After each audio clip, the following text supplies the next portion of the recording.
하나님 말씀 오늘 두 군데를 보겠는데요. 마태복음 23장 37에서부터 39절 말씀, 로마서 10장 1절에서부터 3절 말씀. 예루살렘아 예루살렘아, 선지자들을 죽이고 내게 파송된 자들을 돌로 치는 자여, 암탉이 그 새끼를 날개 아래 모음같이 내가 네 자녀를 모으려 한 일이 몇 번이더냐. 그러나 너희가 원하지 아니하였도다. 보라, 너희 집이 황폐하여 버려진 바 되리라. 내가 너희에게 이르노니 이제부터 너희는 찬송하리로다. 주의 이름으로 오시는 이여 할 때까지 나를 보지 못하리라 하시니라. 아멘. 로마서 10장 1절부터 3절. 형제들아, 내 마음에 원하는 바와 하나님께 구하는 바는 이스라엘을 위함이니 곧 그들로 구원을 받게 함이라. 내가 증언하노니 그들이 하나님께 열심히 있으나 올바른 지식을 따른 것이 아니니라. 하나님의 의를 모르고 자기 의를 세우려고 심써 하나님 의에 복종하지 아니하였느니라. 아멘. 그렇게 겹치는 날이 많지 않은데요, 오늘은 6월 25일 주일이면서 6.25가 시작된 지 73년 전에 새벽에 6.25가 터졌지 않겠습니까? 그래서 오늘은 조금 6.25 주일을 맞이해서 한번 이런 제목으로 저도 흔치 않는 제목을 정해봤는데요, 무릎으로 하는 애국, 이런 제목으로 나라와 민족에 대한 그런 말씀들을 같이 나누려고 합니다. 요즘 제가 이게 TV보다도 동영상 중에서 많이 보는 것 중에 하나가 러시아와 그 우크라이나 그 전쟁을 보게 될 때가 참 많거든요. 그러면 그것을 볼 때마다 여러 가지 그 전쟁의 참혹상을 보게 되는데, 가장 마음이 아프고 정말 안타까운 현장들이 있는데요, 그것은 그 전쟁 중에 어린 아이들의 죽음과 어린 아이들의 그 울부짖음을 볼 때마다 왠지 그런 것을 때마다 막 가슴이 찢어지는 것 같고 같은 이런 아픔을 느낄 때가 참 많습니다. 그런 측면에서 우리 대부분의 많은 분들이 전후 세대가 되지만, 전쟁이 일어나면 모든 사람들이 다 비참한 지경에 이르지만 특별히 어린 아이들이 얼마나 고통을 당하고 있나, 또 우리 6.25 때 우리 어린아이들이 얼마나 고통 가운데 있었나라고 하는 것을 동영상을 하나 보고 계속 제 말씀을 이어가도록 하겠습니다.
저는 목사로서 다양한 설교 준비를 하지만 또 이번 주 한 주간 특별히 어제 제가 한 12시에 잠들었는데 잠을 잘 이룰 수 없을 만큼 6.25에 대한 그런 생각이 참 많고 착잡해서 2시에 일어났습니다. 그래서 다시 컴퓨터에 앉아서 어떻게 하면 이 전쟁의 비극과 토인비가 말했던 것처럼 역사를 통해 배우지 않는 민족은 희망이 없다라고 하는 말처럼 과연 우리는 6.25라고 하는 오늘 날 맞이하면서 73주년이라고 하는 이런 시간들을 보내면서 나와 우리 성도들은 과연 무슨 생각을 하여야 되는가라고 하는 착잡한 심적으로 사실 오늘 저는 이 자리에 섰습니다.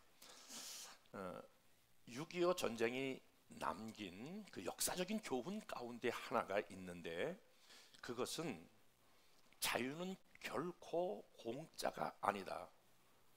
Freedom is not free라고 하는 이것은 굉장히 중요한 단어가 되었습니다. 그런데 자유는 공짜가 아니다라고 하는 이 중요한 교훈이 우리 한반도에서 우리 민족이 깨달아야 될 중요한 교훈임에도 불구하고 사실 이 교훈은 미국 워싱턴 DC에 있는 한복판에 한국 그 전쟁 기념 공원이라고 하는 곳에 가 보면 1년에 한 320만 명이 그 한국 전쟁 기념 공원을 찾는다고 그래요. 이곳에서 방문하는 많은 미국인들과 세계의 자유를 사랑하는 사람들이 이곳에서 조각가 프랭크 게일드가 이 조각 작품인 판초 우위를 입고 행군하는 그런 육해공군의 모습에서 깊은 감동을 느낍니다. 저도 한번 방문했던 적이 있는데요.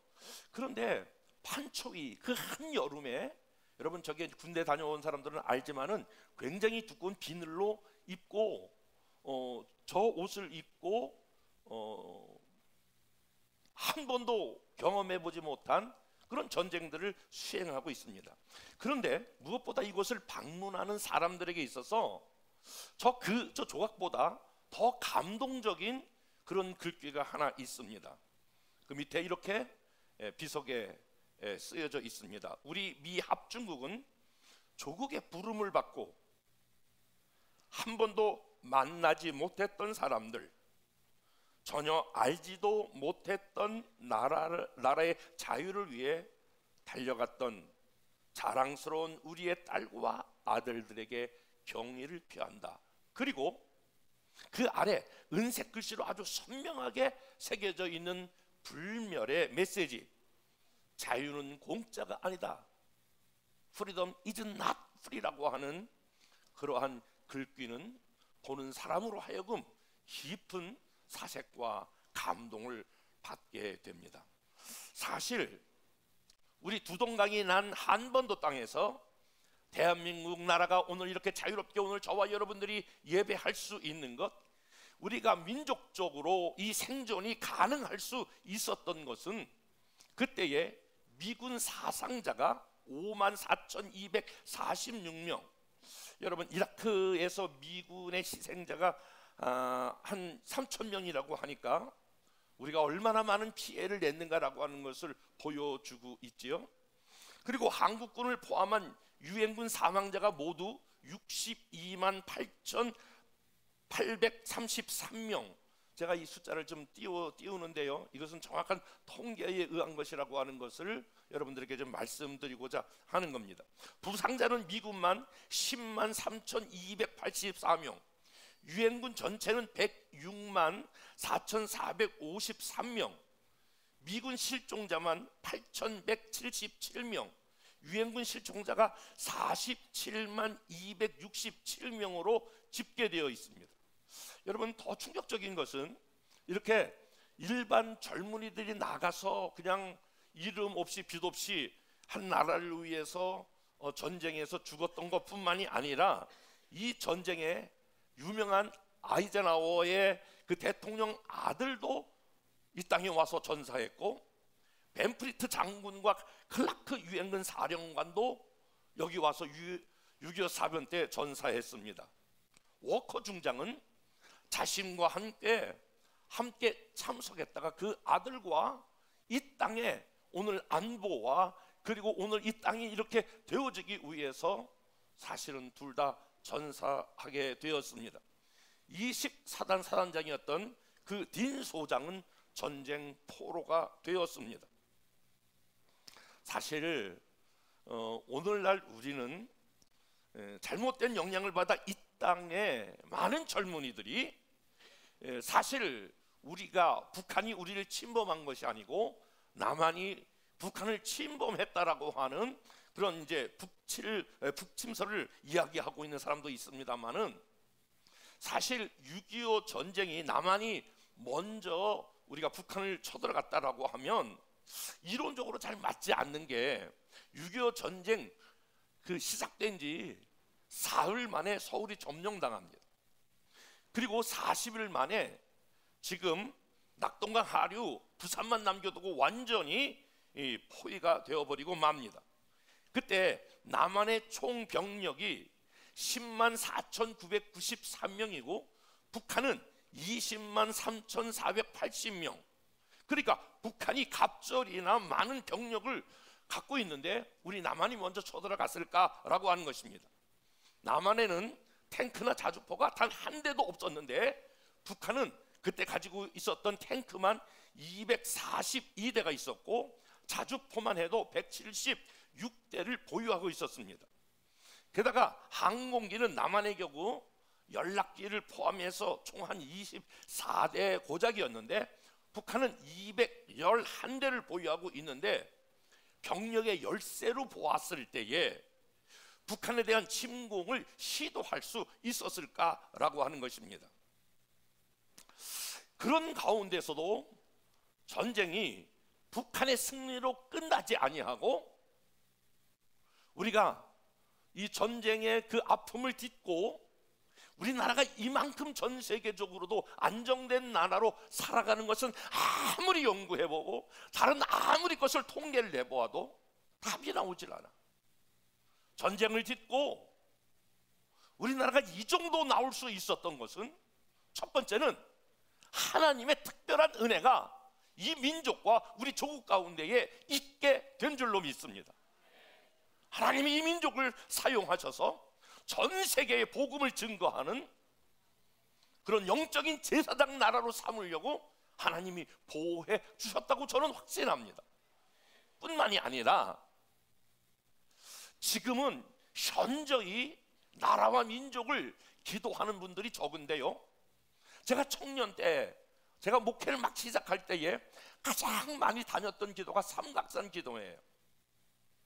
일주일에 한 번이고 두 번이고 목사님들 몇 분이 삼각산 기도원에 올라가면 종종 말씀을 드리는데요, 그 산 하나의 바위마다 전부 사람들이 그 맨 바위에 무릎을 꿇고 밤새도록 기도하는데 마치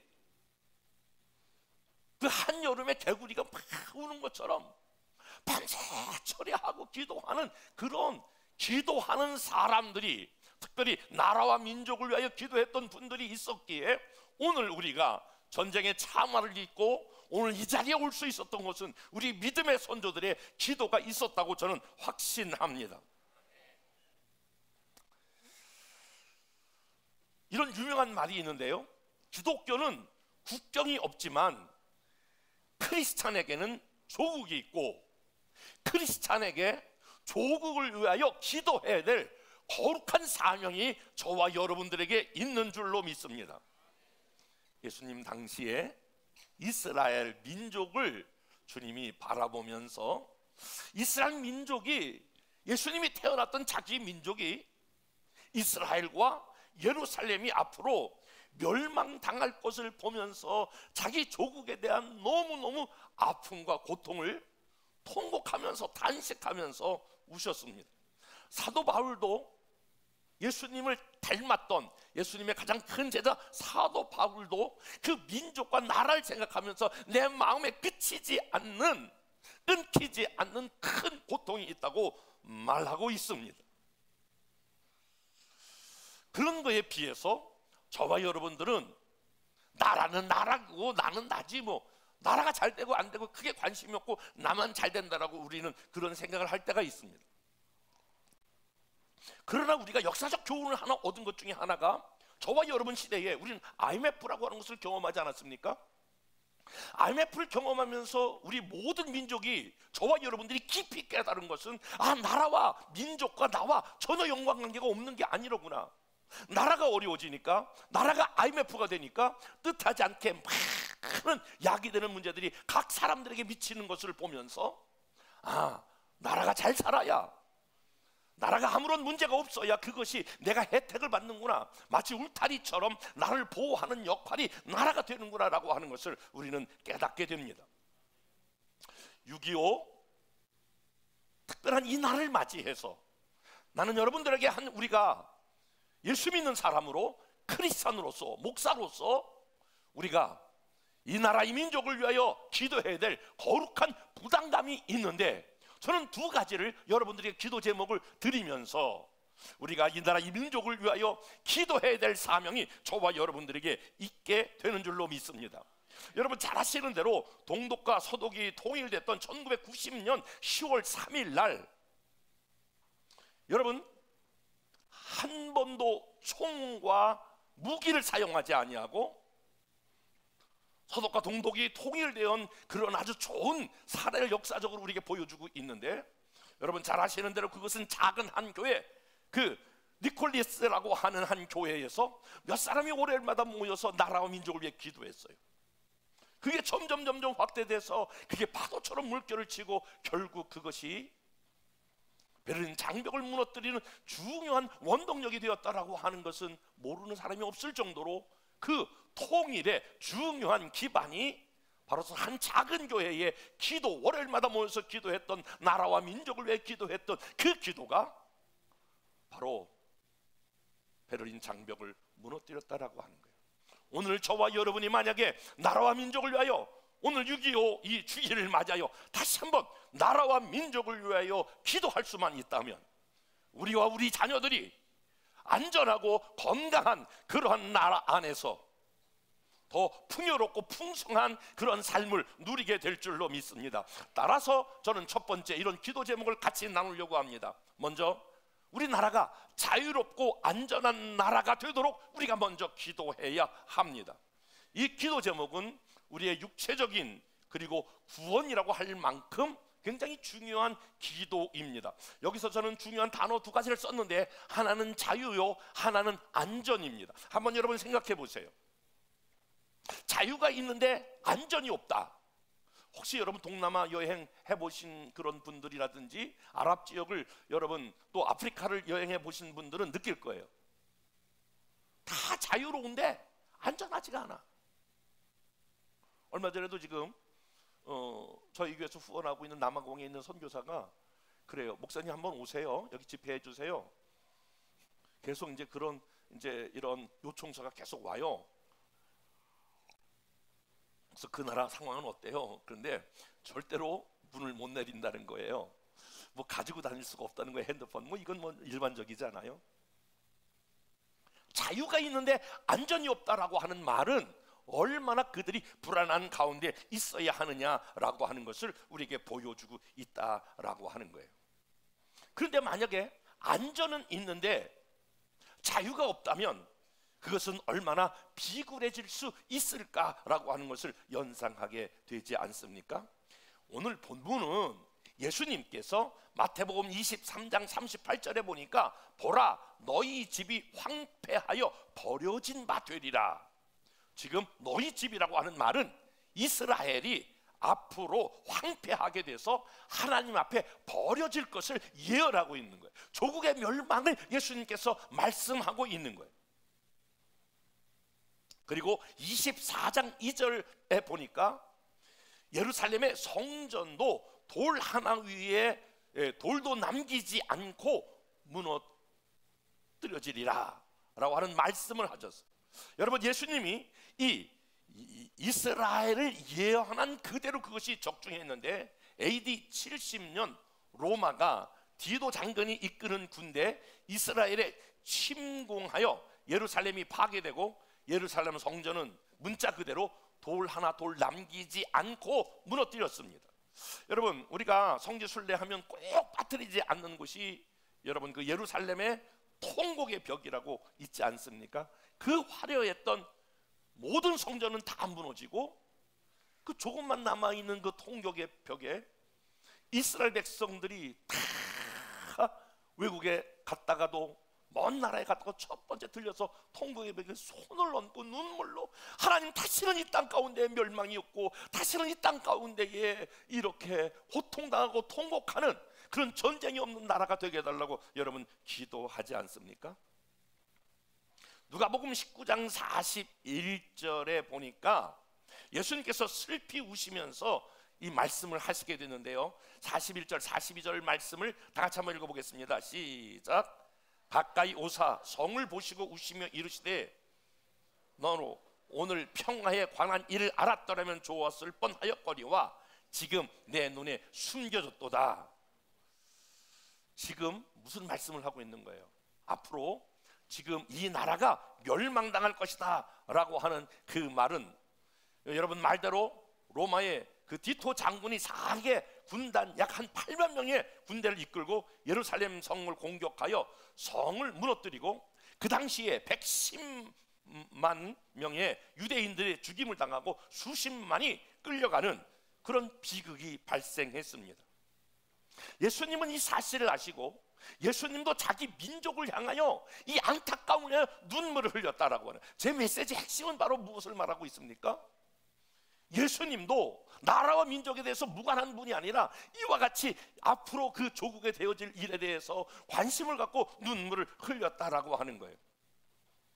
여러분, AD 70년 이스라엘 나라가 멸망할 때에 그때에 몇몇의 애국자들이 모였어요.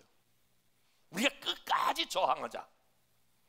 그래서 그때 모였던 사람이 967명이 예루살렘 남쪽 사해 서쪽 약 한 4km에 있는 헤롯의 천연 요새 그 산성에 있는 마사다라고 하는 해발 한 450m가 되는 곳에 도피하게 됩니다. 아주 천연 요새죠. 여러분 그림에서 보듯이 아주 천연 요새예요. 지난번 올해 제가 성지순례 갔을 때는 저기가 우리 교인들하고 인솔했을 때는 저기가 지금 공사라 지금 못 갔는데 제가 저기 한 2번인가 가봤어요. 그런데 이 마사다라고 하는 이 천연 요새에 있으니까 로마가 이스라엘을 다 무너뜨렸어요. 근데 저기를 못 무너뜨리는 거예요.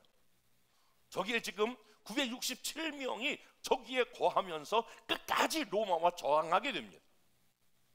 그런데 이 로마의 특별히 실바 장군이 10군단을 이끌고 저기를 공격합니다. 그리고 워낙 천연 요새니까 저기를 못 무너뜨리니까 이 실바 장군이 어떻게 했냐면 3년 동안 저와 똑같은 성을 쌓습니다.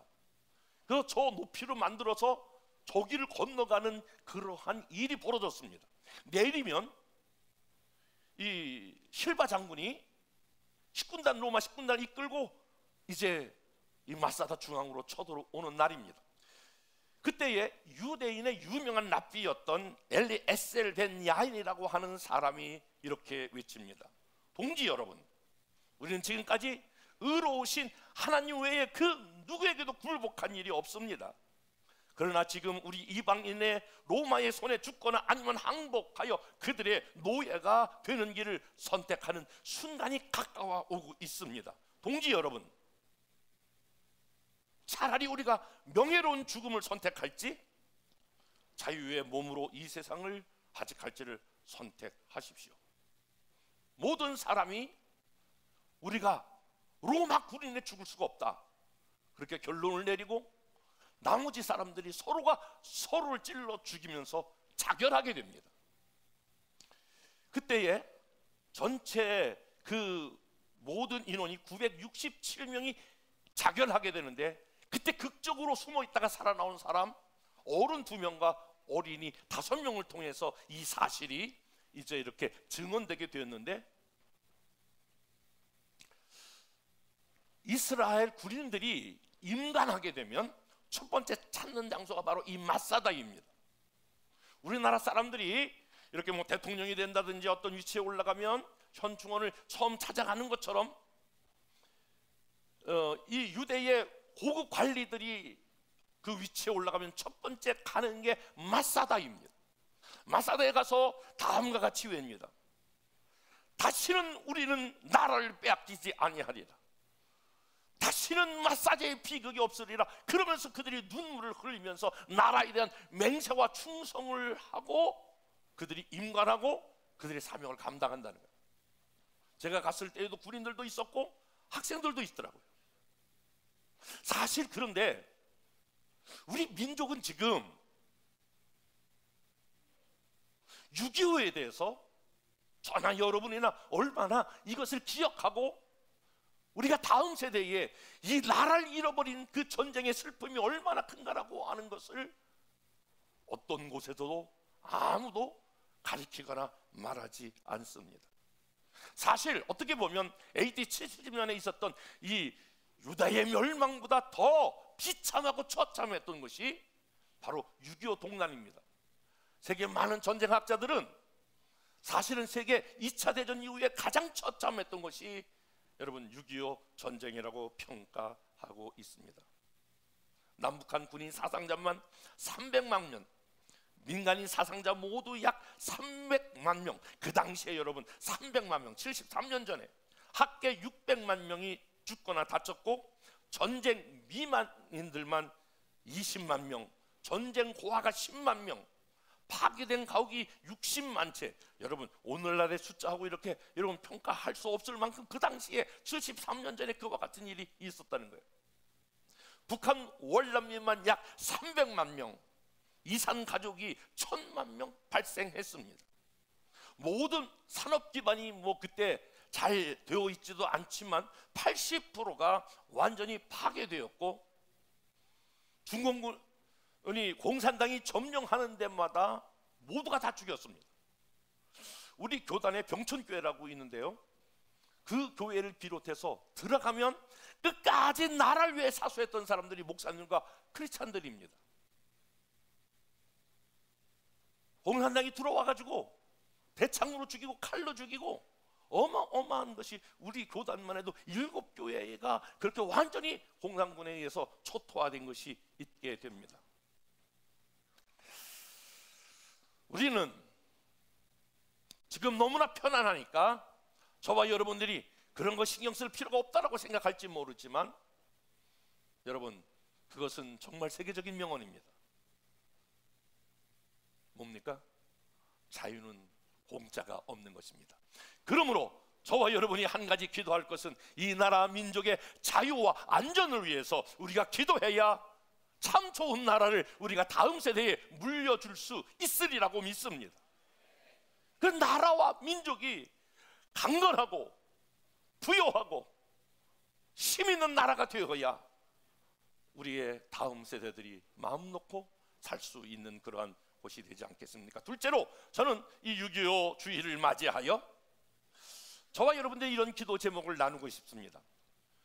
모든 이 나라의 백성 한 명 한 명이 주님을 영접하는 나라가 되도록, 이것을 다른 말로 말하면 민족 복음화라고 하는데, 민족 복음화가 우리 때에 곧 하나님 이 민족 복음화가 이루어질 수 있도록 기도해야 될 줄로 믿습니다. 마태복음 23장 37절 다 같이 한번 읽어보겠습니다. 시작.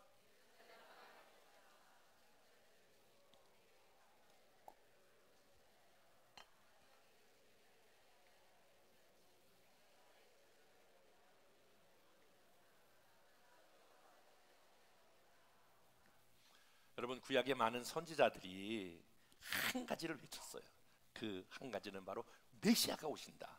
그 전부 다 메시아 대망 사상이라고 그래서 다 이스라엘 유대인들은 모두 이 고통과 어려움과 이런 압박과 모든 것에서 해결해 주실 그런 메시아를 구약의 선지자들은 말했고 이스라엘 백성들은 그렇게 기다려왔어요. 그런데 아이러니하게도 예수님이 오셨어. 메시아가 오셨어. 그런데 메시아가 왔는데, 구원자가 왔는데, 예수님이 그 땅 가운데 왔는데 알아보는 사람이 없어. 그렇게 우리의 선지자들이 외쳤던 저분이 메시아네 이렇게 받아들이지 아니했다라고 하는 거예요. 요한복음 1장 11절 한 단어로 요한은 이렇게 증언하고 있어요. 다 같이 한번 읽어보겠습니다. 시작. 자기 땅에 오매 백성이 영접하지 아니하였다. 분명히 예수님, 하나님이신 그분이 예수님으로 그 땅 가운데 왔는데, 하나님이 그분이 그 역사, 그 민족 가운데 왔는데 알아보지 못했다라고 하는 거예요. 그게 이스라엘의 가장 큰 비극이야. 오늘 우리가 믿음의 사람들도, 여러분, 우리가 얼마 전에 성령 강림 주일을 지나고 지금 우리가 묵상하고 있는 그 사도행전 2장, 그 가운데 이미 성령님이 제자들에게 오셨던 것처럼 성령님이 지금 저와 여러분의 마음 안에 하나님으로, 예수님으로 함께 계신 줄로 믿습니다. 근데 그것을 몰라보는 게 가장 큰 비극 중에 비극이라고 하는 거예요. 이스라엘 백성들이 그 땅 가운데 왔지만은 아무도 그것을 알아보는 사람이 없어요. 근데 12절에 예수님께서 이렇게, 요한은 이렇게 말씀하고 있어요. 다 같이 한번 읽어보겠습니다. 시작. 영접하는 자, 곧 그 이름을 믿는 자들에게는 하나님의 자녀가 되는 권세를 주셨다. 바울도 그와 같이 말씀하고 있는 것을 보게 됩니다. 그런데 여러분, 6.25의 비극은 단순히 비극으로 끝난 것이 아니라, 여러분 잘 아는 대로 1907년 평양 대부흥이 있지 않았습니까? 그리고 막 기독교가 왕성해지려고 하는 그러한 시점에 6.25가 터졌어요. 6.25가 터진 날 1950년 6.25가 반발하던 그때에 우리 한국교회를 대표할 만한 가장 존경받는 영락교회 한경직 목사님이 매우 예언적인 메시지를 선포했어요. 하나님은 공의의 하나님이십니다. 어떠한 불행이라도 의로운 사람에게는 그것이 행복으로 바뀌게 하십니다.